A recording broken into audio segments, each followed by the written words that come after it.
As Bíblias no livro do profeta Daniel.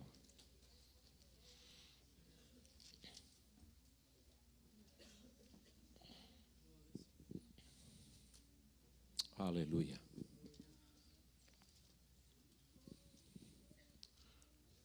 Livro do profeta Daniel.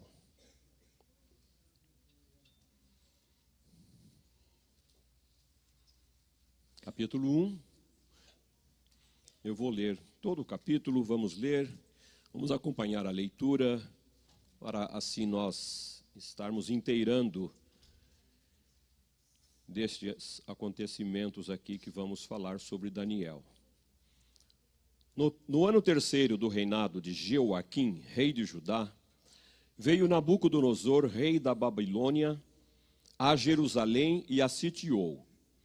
O Senhor lhe entregou nas mãos a Jeoaquim, rei de Judá, e alguns dos utensílios da casa de Deus. A estes levou-os para a terra de Sinar, para a casa do seu Deus, e os pôs na casa do tesouro do seu Deus. Você está acompanhando aí a leitura, você está vendo que quando fala do Deus de Nabucodonosor, é letra minúscula. Você percebeu? Que são deuses, então, estranhos. Não são deuses verdadeiros. Não é o Deus verdadeiro. Interessante que o versículo 2 fala: o Senhor, o nosso Deus, entregou o rei de Judá nas mãos do Nabucodonosor. Disse o rei a Aspenaz, o rei Nabucodonosor, a chefe dos seus eunucos, que trouxesse alguns dos filhos de Israel, tanto da linhagem real como dos nobres, jovens, sem nenhum defeito, de boa aparência, instruídos em toda a sabedoria, doutos em ciência, versados no conhecimento, e que fossem competentes para assistirem no palácio do rei, e lhes ensinasse a cultura e a língua dos caldeus. Determinou-lhes o rei a ração diária das finas iguarias da mesa real e do vinho que ele bebia, e que assim fossem mantidos por 3 anos, ao cabo dos quais assistiriam diante do rei. Entre eles se achavam dos filhos de Judá, Daniel, Ananias, Misael e Azarias. O chefe dos eunucos lhe expôs outros nomes, a saber, a Daniel, o de Beltesazar, a Ananias, o de Sadraque, a Misael, o de Mesaque, e a Azarias, o de Abdenego. Resolveu Daniel firmemente não contaminar-se com as finas iguarias do rei, nem com o vinho que ele bebia. Então pediu ao chefe dos eunucos que lhe permitisse não contaminar-se. Ora, Deus concedeu a Daniel misericórdia e compreensão da parte do chefe dos eunucos. Disse o chefe dos eunucos a Daniel: tenho medo do meu senhor, o rei, que determinou a vossa comida e a vossa bebida, porque, pois, veria ele o vosso rosto mais abatido do que o dos outros jovens da vossa idade. Assim porias em perigo a minha cabeça para com o rei. Então disse Daniel ao cozinheiro-chefe, a quem o chefe dos eunucos havia encarregado de cuidar de Daniel, Ananias, Misael e Azarias: experimenta, peço-te os teus servos 10 dias. Essa dieta aqui dá resultado, irmãos. 10 dias, presta atenção. E que nos deem legumes a comer e água a beber. Então se veja diante de ti a nossa aparência e a dos jovens que comem das finas iguarias do rei, e segundo vires, age com os teus servos. Ele atendeu e os experimentou 10 dias. No fim dos 10 dias, a sua aparência era melhor. Estavam eles mais robustos do que todos os jovens que comiam das finas iguarias do rei. Com isto, o cozinheiro-chefe tirou deles as finas iguarias e o vinho que deviam beber, e lhes dava legumes. Ora, estes 4 jovens, Deus deu o conhecimento e a inteligência em toda a cultura e sabedoria. Mas a Daniel deu inteligência de todas as visões e sonhos. Vencido o tempo, determinado pelo rei para que os trouxesse, o chefe dos eunucos os trouxe à presença de Nabucodonosor. Então o rei falou com eles, e entre todos não foram achados outros como Daniel, Ananias, Misael e Azarias. Por isso passaram a assistir diante do rei, em toda a matéria de sabedoria e de inteligência, sobre o que o rei lhes fez perguntas. Os achou 10 vezes mais doutos do que todos os magos e encantadores que havia em todo o seu reino. Daniel continuou até ao primeiro ano do rei Ciro. Amém. Eu creio que é conhecido de todos, ou da maioria, esta passagem de Daniel. E nesta manhã eu quero falar a vocês quanto custa a minha integridade. Quanto custa a minha integridade? Há muitas coisas na nossa vida que nos custam um alto preço para nós alcançarmos. Custa um alto preço para nós conquistarmos aquilo que nós almejamos, aquilo que nós queremos. Assim como muitos se propõem fazer uma dieta, eu penso que custa muito. Você poderia até falar, pastor, o senhor não imagina quanto custa o preço da minha dieta.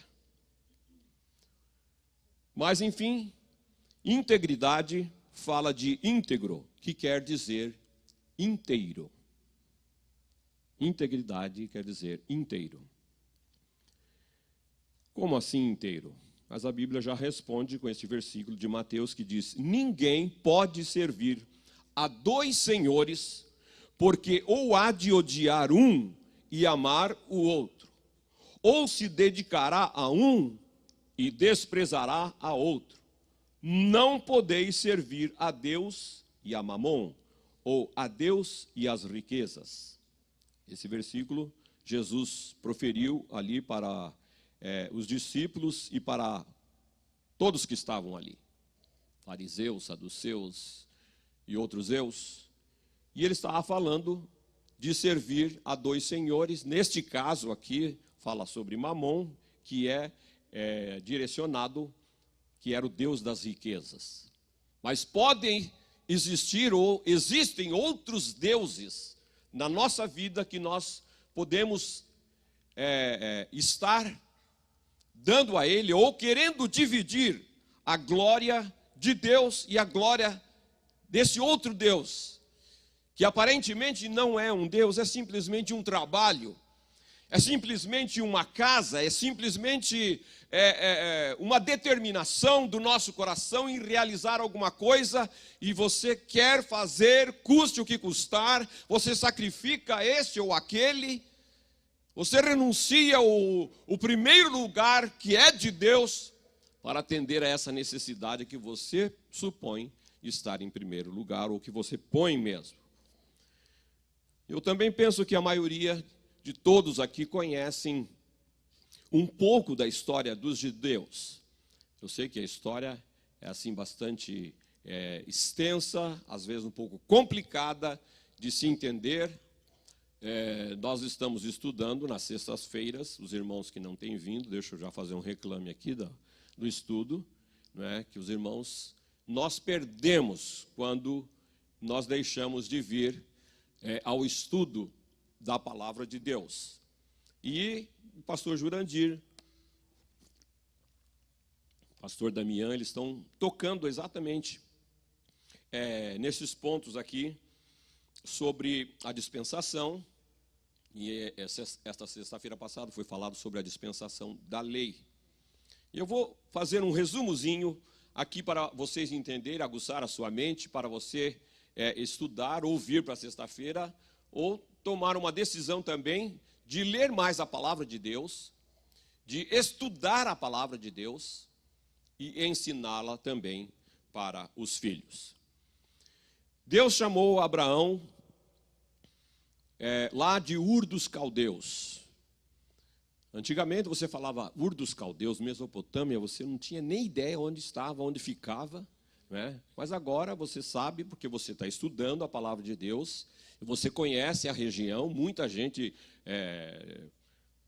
visita ou já esteve neste lugar, que é ali a região do Iraque. E ele constituiu uma família. Abraão teve os seus filhos tiveram filhos, então Jacó era neto de Abraão. Vou apresentar para vocês o neto de Abraão, Jacó.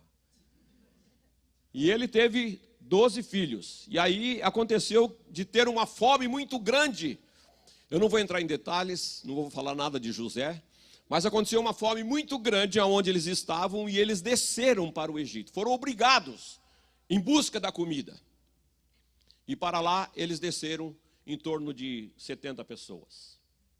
Mas ali no Egito, receberam um lugar para ficar e eles foram crescendo, eles foram aumentando e eles se tornaram uma nação. Uma nação. Não sei se todos sabem a população de Tampa, mas ela é maior do que de Orlando, por incrível que pareça. Nós estamos na frente de Orlando e aqui está em torno de mais ou menos 450 mil pessoas. Agora, esse povo que eu estou falando para vocês, eles cresceram tanto que quando eles saíram de lá, eram mais ou menos 3 milhões de pessoas. Por aí você pode ter uma ideia, porque eram contados os homens, as mulheres e as crianças não eram contados. Hoje, graças a Deus, as mulheres são contadas, as crianças são contadas. E lá eles permaneceram por mais de 400 anos. Aí houve uma opressão do faraó, e eles começaram a clamar a Deus, e Deus resolveu, Deus atendeu o pedido deles, e com mão forte e poderosa, Deus os arrancou de lá, através de Moisés. E ele estava liderando esse povo, e ele tira o povo de lá, depois de vir tantas demonstrações do poder de Deus, para que aquele povo do Egito visse, contemplasse quem era verdadeiramente o Deus verdadeiro. Por isso que aquelas pragas aconteceram no Egito. Não foi por acaso, não foi porque Deus falou, não vou escolher essas coisas.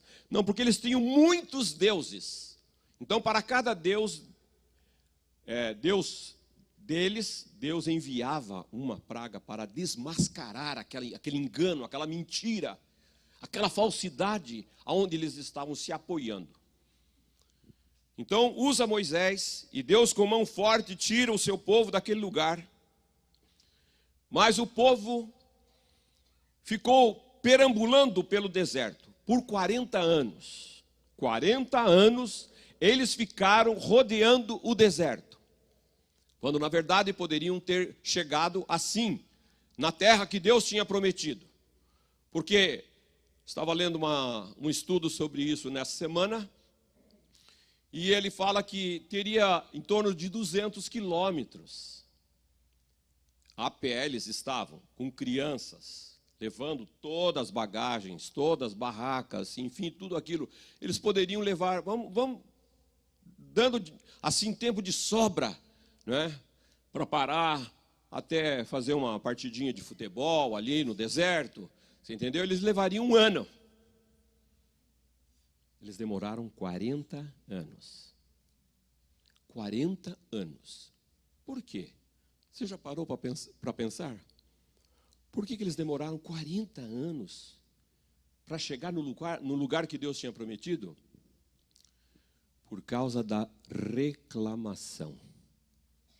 Reclamavam de tudo, reclamavam. E eles falaram o seguinte, nós vamos esquecer esse Moisés, vamos arrumar um novo líder que nos leve de volta para o Egito. É melhor morrer lá no Egito do que morrer aqui nesse deserto. Quase que eles fizeram uma assembleia lá, uma votação, democraticamente, né? E eles quase que fizeram isso. Deus ficou por aqui com eles. Tanto é que ele falou, vocês reclamadores não vão entrar na terra prometida.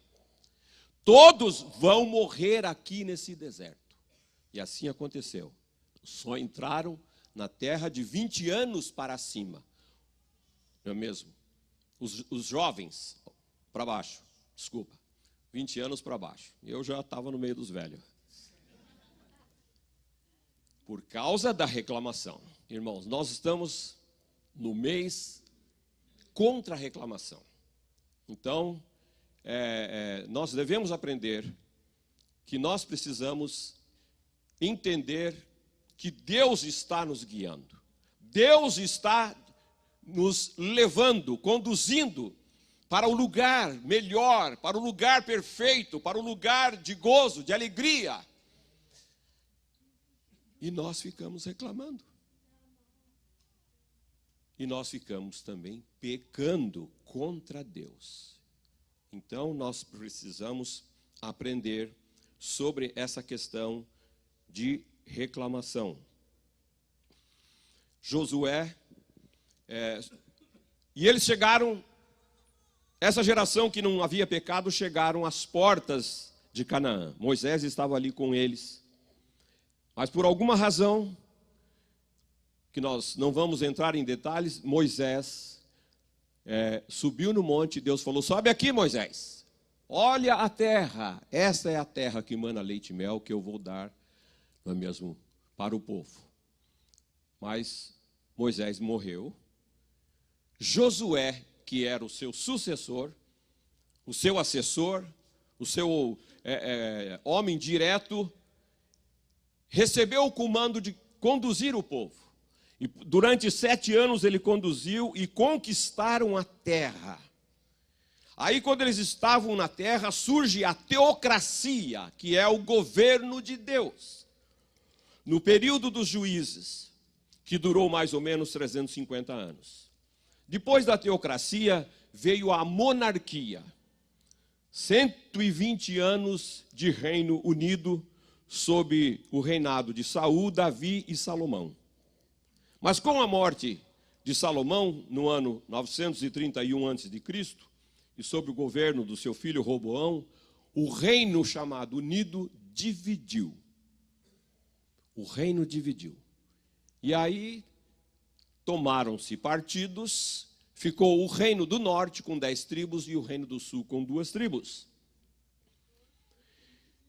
E vejam só que tragédia na vida destes reinados. O reino do norte, formado pelas 10 tribos, ele teve, você depois pode contar na sua Bíblia, 19 reis. E nenhum rei foi piedoso. Por causa, então, dessa obstinação, dessa desobediência, foram levados cativos no ano 722 a.C. pela Síria. E ali aquelas 10 tribos praticamente desapareceram. Desapareceram. Talvez sobrou algumas coisas, meio perdido, espalhado, ou alguém decidiu voltar. Então, mas a maioria desapareceu e se misturou. O reinado do sul, formado pelas tribos Judá e Benjamim, que procedia da dinastia de Davi, este reino teve 20 reis. E durante o reinado eles experimentaram altos e baixos, momentos de glória e momentos de calamidade, momentos de rebeldia, porque o povo também abandonou a Deus e não quiseram guardar as suas leis, e eles se tornaram idólatras. Então Deus enviou juízo sobre a nação. Os caldeus vieram contra eles, e Deus os entregou nas mãos de Nabucodonosor, rei da Babilônia. Então, Nabucodonosor fez 3 invasões em Judá.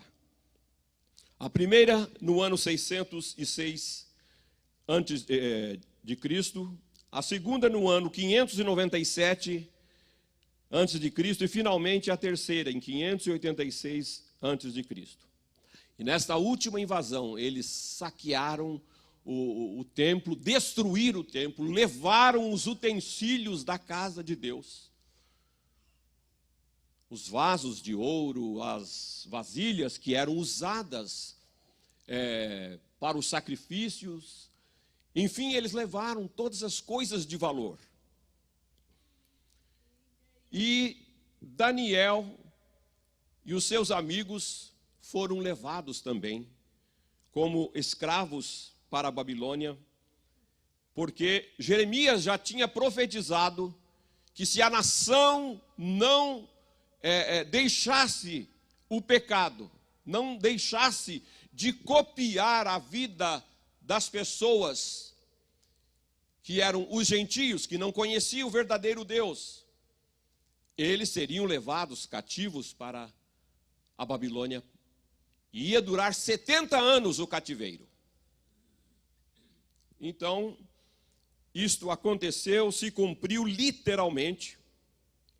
E eles foram para lá, somente depois de 70 anos, começaram a regressar e a reconstruir a cidade santa e os seus muros. Aí, quando fala em reconstrução, você já lembra de Neemias, de Esdras, que eles voltaram com o povo e começaram a reconstruir. Então, esta palavra é um alerta para nós sobre reclamação e sobre também a maneira que nós estamos vivendo como povo de Deus, como nós estamos nos comportando como povo de Deus aqui.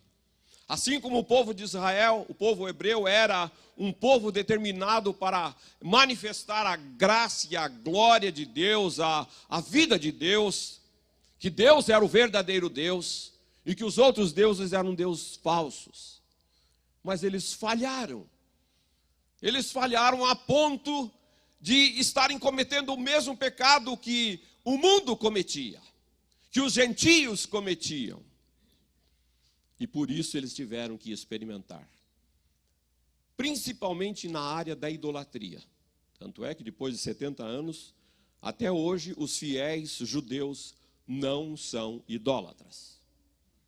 Não são idólatras.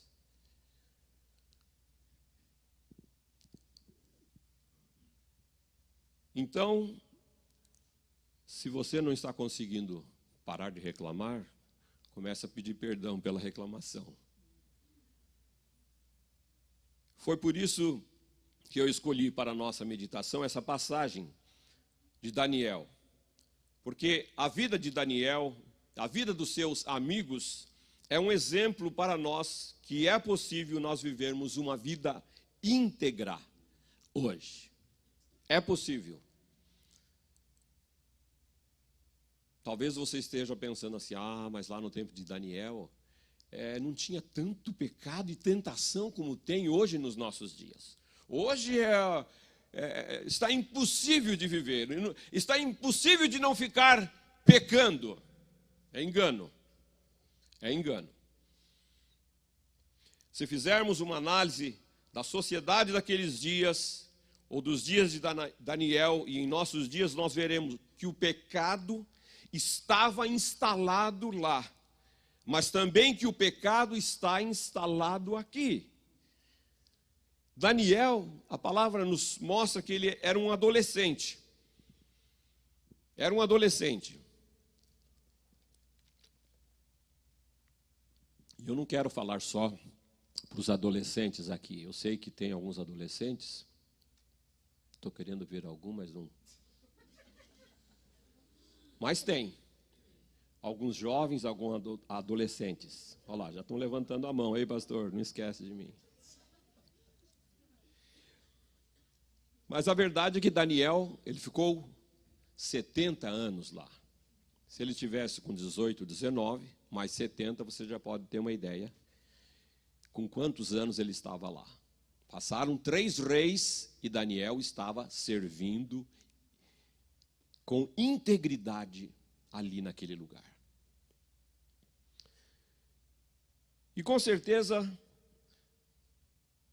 Daniel recebeu na sua infância, na sua adolescência, as instruções da palavra de Deus, de como era ser um judeu, como era ser um observador da palavra de Deus, dos ensinamentos, do entendimento, do conhecimento de que povo ele pertencia, a que povo ele pertencia. Não podemos deixar de ler e viver a palavra de Deus, porque ela é quem nos dá instrução como nós devemos. Se não se arrependesse, eles seriam levados escravos. E o povo falou: Jeremias, o que você está falando contra nós? Jeremias foi escarnecido, Jeremias foi parar no calabouço, Jeremias foi ameaçado de morte. E tudo isso aconteceu com ele, a ponto dele falar: Senhor, eu não quero mais viver. Por que eu fui nascer? Para falar o que o Senhor está mandando eu falar para este povo? Agora eu estou sofrendo as consequências. Mas Jeremias não se calou. Mesmo em meio a todas as ameaças e até de morte, ele não se calou. E é assim que nós devemos ser, é assim que nós devemos nos comportar, falar, denunciar. Você, vivendo essa vida de pecado, você não vai ter um encontro com Deus. Você não irá para o céu. Você não irá para aquele lugar que Jesus prometeu. Você vai para o inferno. Eu não estou te mandando, mas o seu caminho está te conduzindo ao inferno. Então, Deus usa este profeta. Mas sabe o que o povo também pensava? Eles pensavam: Deus não vai fazer isso conosco. Deus é tão bom. Talvez seja o que nós pensamos hoje também. Você sabe dos seus caminhos errados. Você conhece, sabe dos pecados que você tem cometido. Fala: mas Deus é bom. Deus é Pai. Deus é misericordioso. Em algum momento Deus vai dar um jeitinho e eu vou com Ele. Puro engano. Puro engano. Os judeus, os hebreus, sabe o que eles pensavam? Porque eles tinham o templo. O templo era a glória de Israel. O templo era aquela coisa maravilhosa que as nações se espantavam de ver e saber que existia naquele lugar um prédio tão rico, um prédio tão lindo, uma riqueza, colunas cobertas de ouro, e mais ouro ali, ouro aqui, e a glória do Senhor também, que vinha e se manifestava naquele lugar. Então, o povo hebreu dizia assim: nós temos o templo. Nós adoramos o templo, mas o coração deles estava longe de Deus. O coração estava distanciado. Hoje está acontecendo algo um pouquinho diferente. Nós temos o templo, aqui esse lugar maravilhoso, não é? Com ar-condicionado, com luzes que nos deixam aqui até mais bonito, mais brilhante. Cadeiras confortáveis. Nós temos o templo. Nós temos o tempo também. Nós temos o tempo para vir aqui, não é? Se tiver reunião todos os dias, nós podemos vir. Mas sabe o que está acontecendo? As pessoas estão perdendo o prazer de congregar. Muitos estão perdendo o prazer de congregar. Quando existe uma demonstração lá no livro aos Hebreus 10, 25, não deixemos de congregar como é costume de alguns, porque o dia se aproxima. Esse dia é a volta de Jesus, é a volta de Cristo. Jesus repetiu também esta palavra do profeta Isaías: este povo honra-me com os lábios, mas o coração está longe de mim. E mesmo assim, na vida de Daniel, apesar desse contexto que ele vivia ali em Jerusalém, o seu coração se mantinha íntegro a Deus. E a palavra de Deus se cumpriu. A nação, no Reino do Sul, porque a do Norte já tinha mesmo, né, ido embora, e agora vem a vez do Sul, foi levada, não aprenderam a lição. Vejam só, não aprenderam a lição com o Reino do Norte. Viram o que aconteceram, que foram levados como escravos. Agora, o Reino do Sul, por não atentar, por não obedecer a Deus, são levados como escravos para a Babilônia. E como era a Babilônia nos dias de Daniel? Babilônia era o maior império do mundo da época. O império era vasto. A capital era chamada Babilônia, onde hoje é o Iraque. O rei Nabucodonosor era considerado o mais poderoso da terra, além de ser considerado um deus para o seu povo. O povo prestava reverência ao rei Nabucodonosor. Babilônia, uma terra cheia de idolatria, muitas divindades pagãs. O império era guiado por astrólogos, feiticeiros e magos. Era muito comum dentro dos templos pagãos a prática da adoração aos ídolos e a prostituição juntos, onde as mulheres eram chamadas de prostitutas cultuais. Por outro lado, Babilônia também era uma cidade, era um povo, uma nação muito avançada em conhecimentos, matemática, astronomia, filosofia, mas eram pagãos.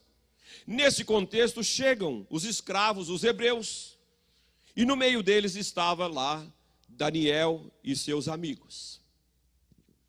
Daniel, Azarias, Misael e Ananias.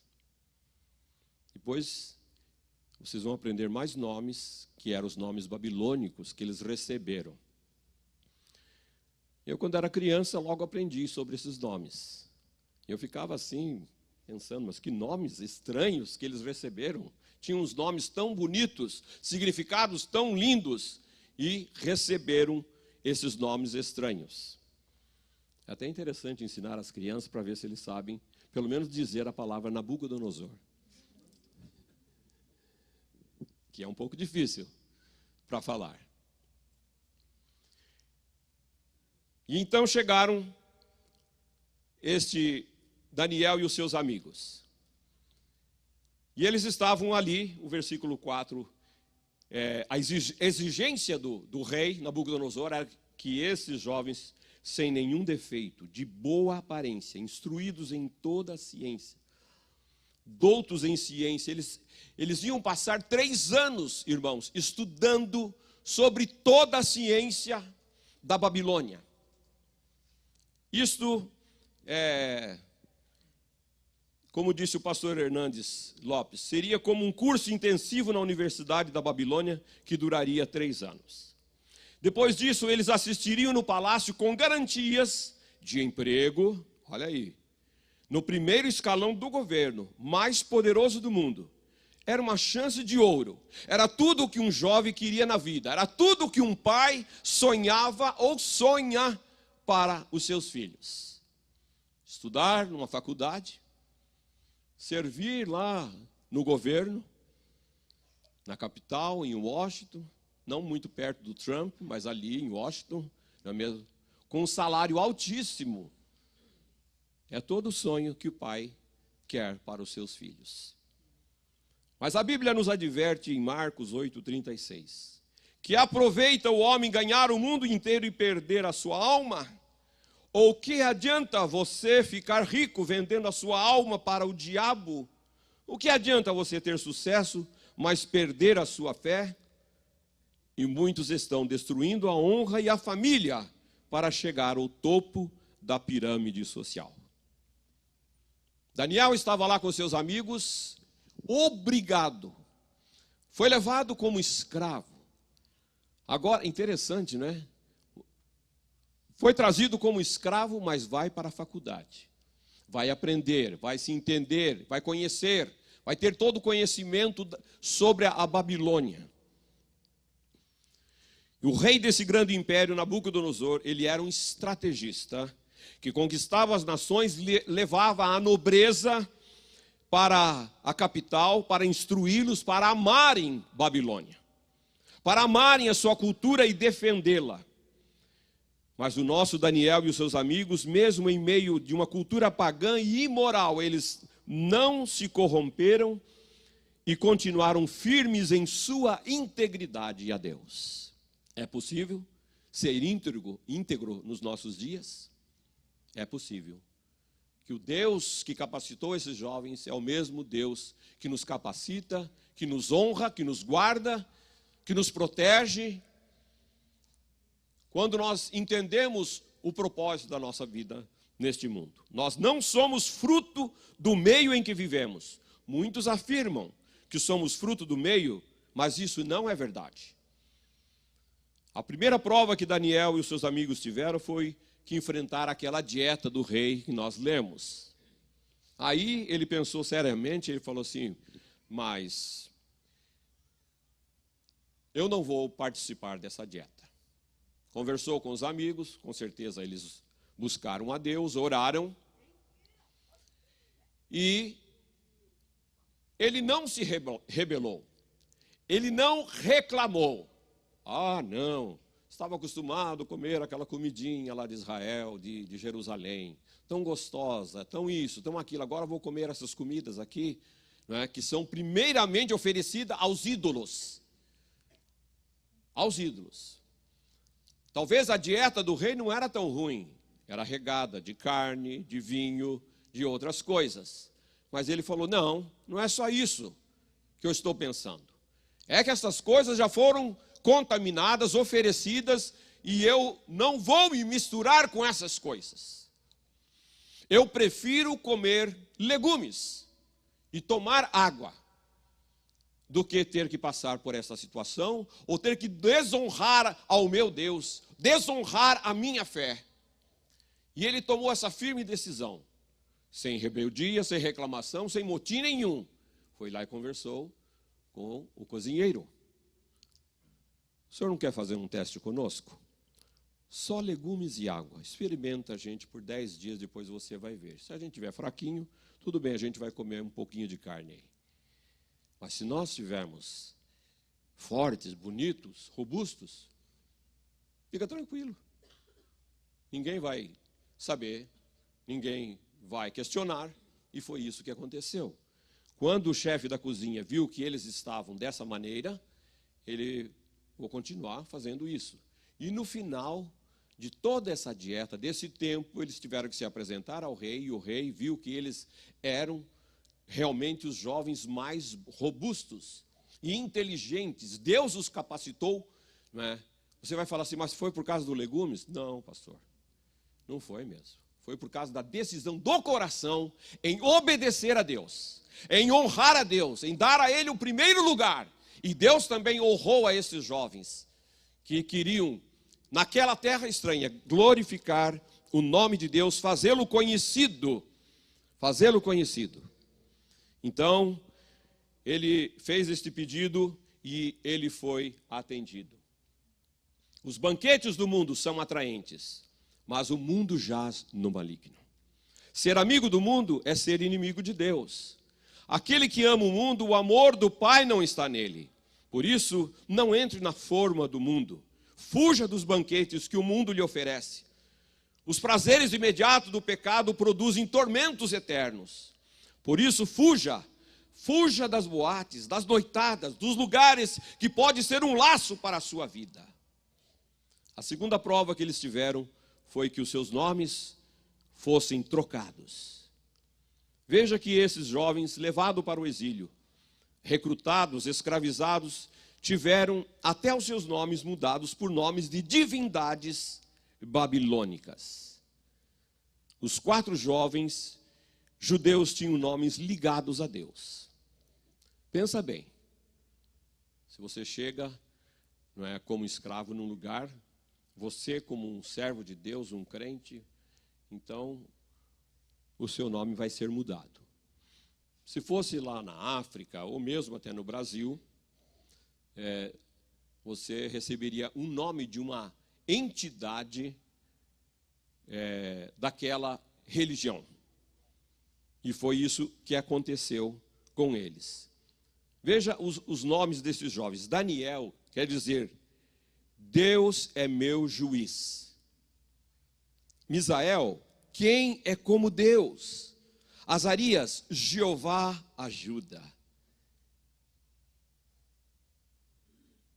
E os seus nomes foram mudados. Daniel recebeu o nome de Beltesazar, que significa Bel, proteja o rei. Bel era uma divindade.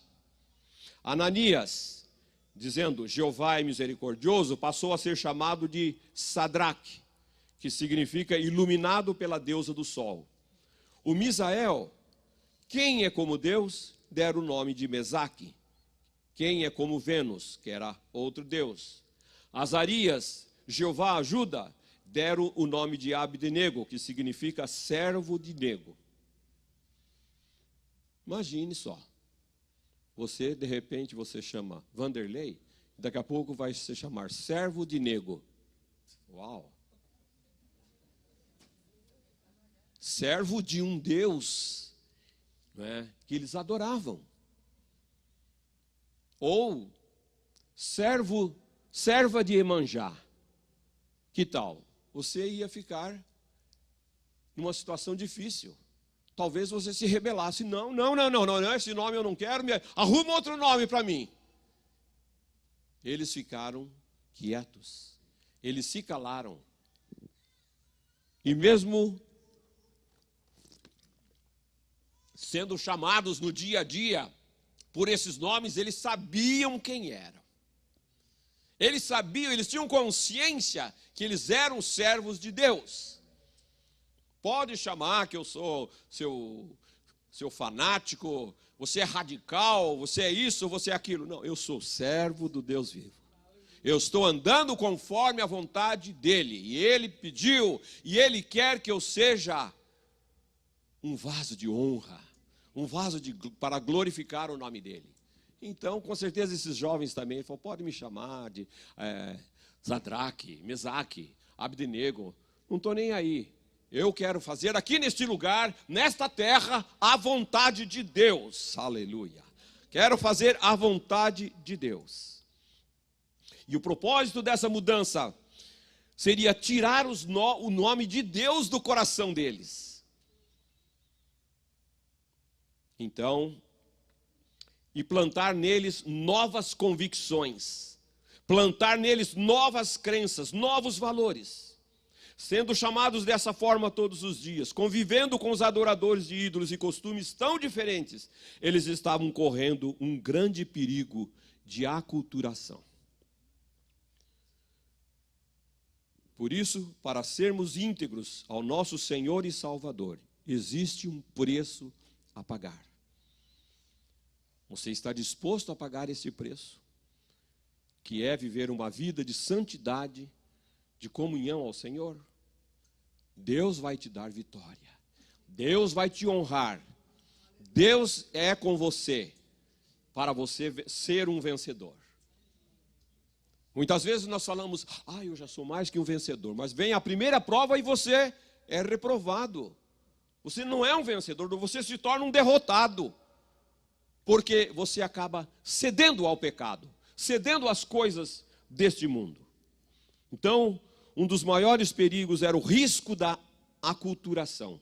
A aculturação é o nome dado ao processo de troca entre culturas diferentes a partir da sua convivência, de forma que a cultura de um sofre ou exerce influência sobre a construção cultural do outro.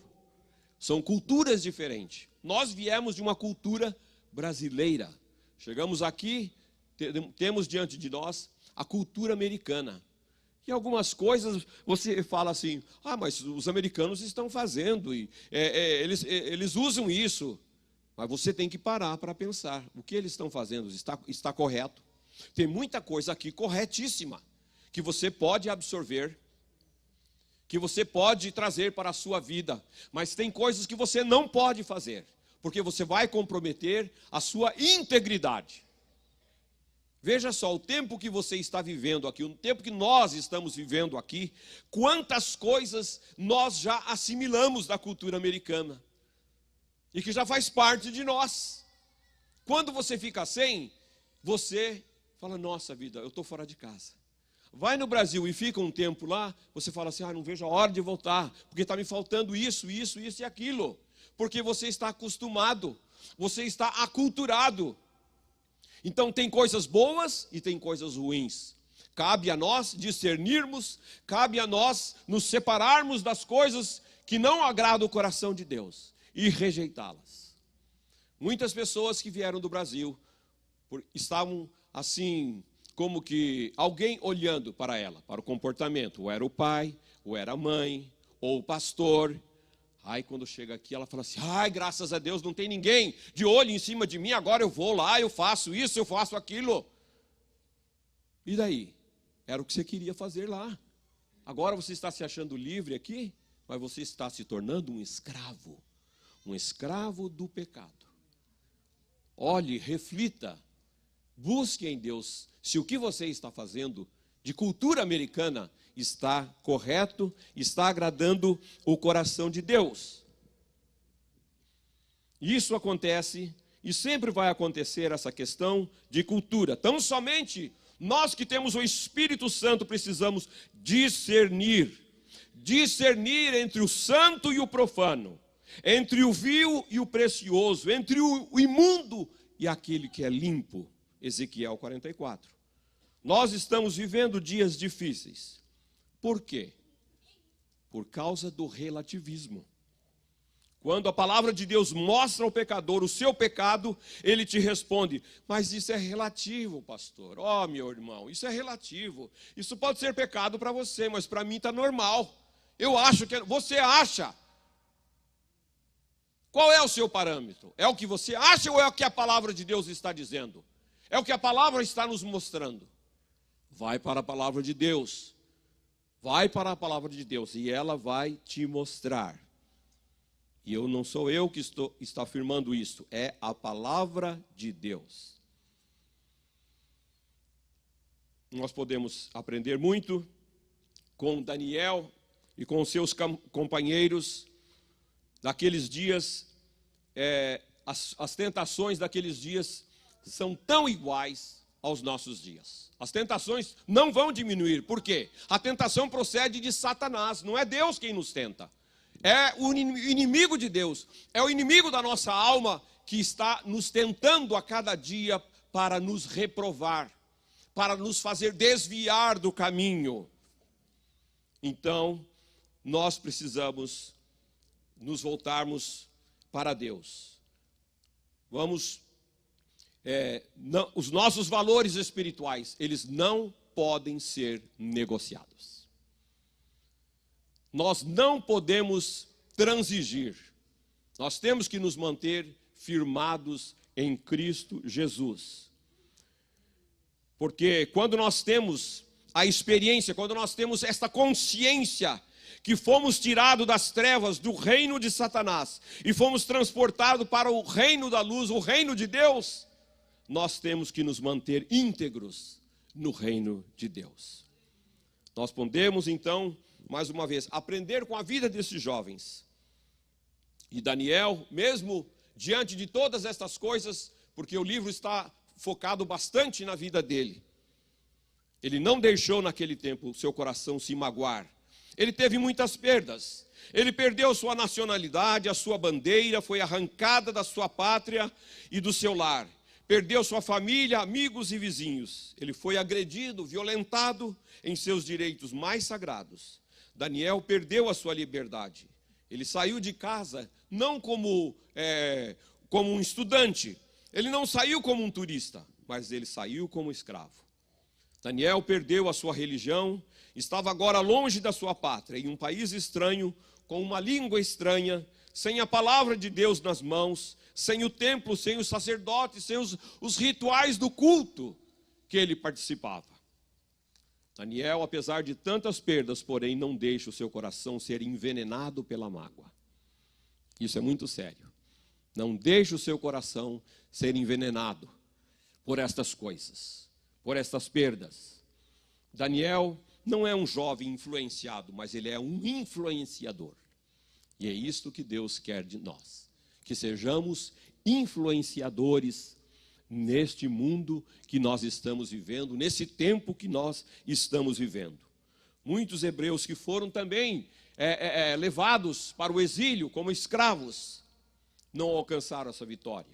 Entregaram-se à depressão, à nostalgia, ao choro, ao desânimo, à amargura e ódio. Mas Daniel escolheu ser uma luz, uma testemunha, um servo fiel a Deus em terra estranha.